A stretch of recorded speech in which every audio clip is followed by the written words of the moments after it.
Bitcoin has officially broken through some of its most important technical levels, and the momentum is building fast. But what does this mean for the future of Bitcoin? Well, in this video, I'm breaking down why the 200-day and 111-day moving average convergence is a major bullish signal for Bitcoin, how the short-term holder profitability shift is setting up a stable market foundation, and why Bitcoin is outperforming traditional assets like the NASDAQ.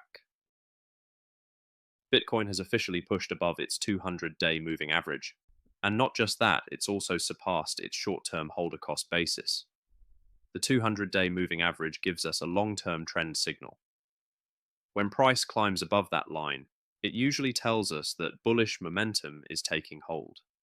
Historically, Bitcoin staying above the 200-day moving average has been a good sign, a sort of green light for further upside.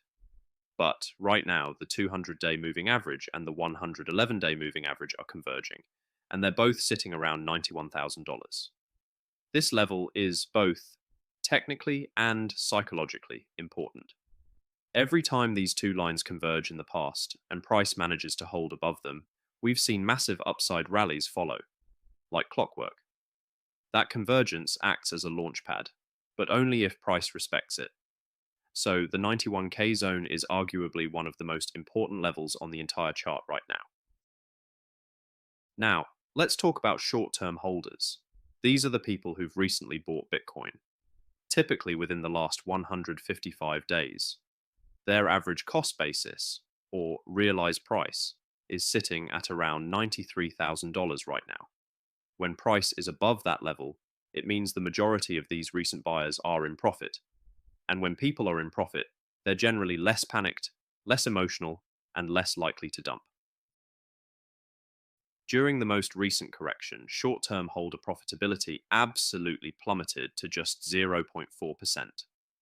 That means less than 1% of short-term holders were in profit. That's insane. And honestly, it shows how shaken out the market got.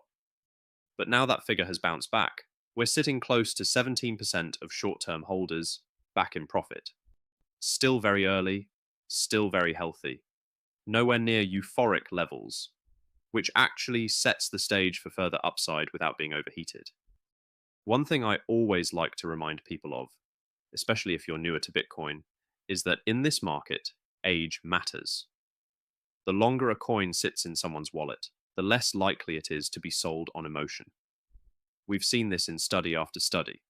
There's a kind of magic number range, around 139 to 155 days. Once coins hit that age, the chance of them being sold drops dramatically. That's when the holder becomes what we call smart money. They're no longer just speculators, they're actual investors. So the more of the supply that ages beyond that threshold, the stronger the long-term hands become. And that's exactly what we're starting to see now.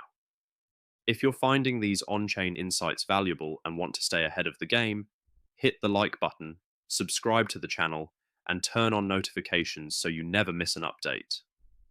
Now let's dive back into the analysis. We can actually measure this shift using something called the long-term to short-term holder ratio. And here's the good news. That ratio is moving back into the green zone.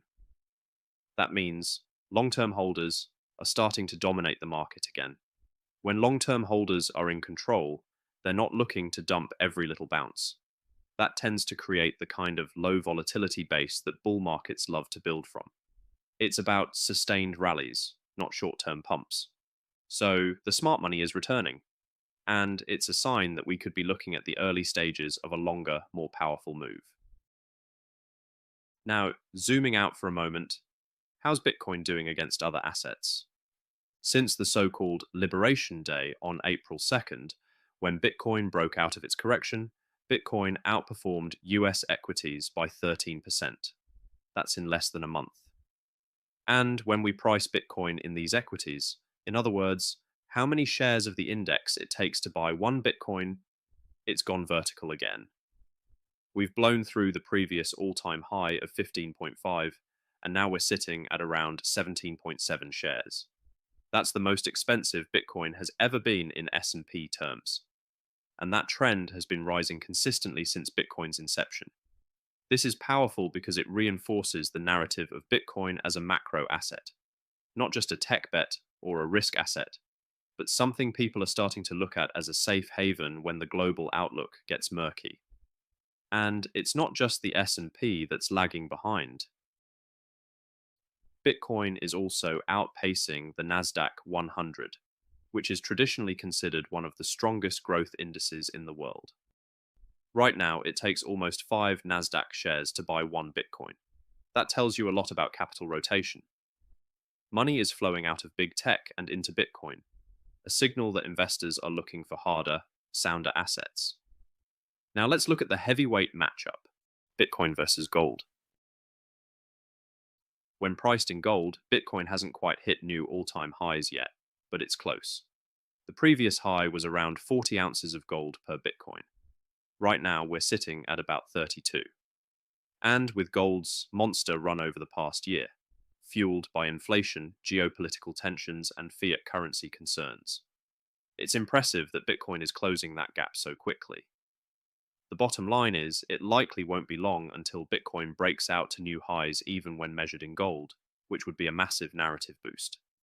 That would be Bitcoin proving itself yet again, not just in fiat terms, but as the superior store of value across all major asset classes. So, to wrap things up, Bitcoin has shown some really promising signs recently. First off, staying above the 200-day moving average is historically a bullish indicator. When Bitcoin trades above this line, it typically signals that the market is entering a strong upward phase. It's a green light for more upside, and that's exactly what we're seeing right now with Bitcoin's price action. Then we have the short-term holder profitability, which is key to understanding market stability. Right now, with 17% of short-term holders in profit, the market is in a healthy place. This means there's less panic selling, and that stability helps lay the groundwork for a more sustained rally. We're nowhere near euphoric levels, so there's still room to run. Finally, when you look at Bitcoin's performance against traditional assets like the NASDAQ, it's clear that capital is rotating out of big tech and into Bitcoin. This signals a shift toward Bitcoin as a safe haven asset in the current macroeconomic climate. It's not just outpacing stocks, it's also closing in on gold, the ultimate historical store of value. If Bitcoin breaks its all-time high measured in gold, that would be a massive win, further solidifying its place as a superior store of value across all asset classes. So, with these three things in mind, it's safe to say that the next phase for Bitcoin looks very promising. The foundation is strong, and the market is starting to show signs of maturity and strength. And that's all for today's analysis. Want more in-depth insights on today's topic? If you prefer written content, join my free newsletter for exclusive analysis. Click the link in the description. Thanks for tuning in, and I'll see you in the next one.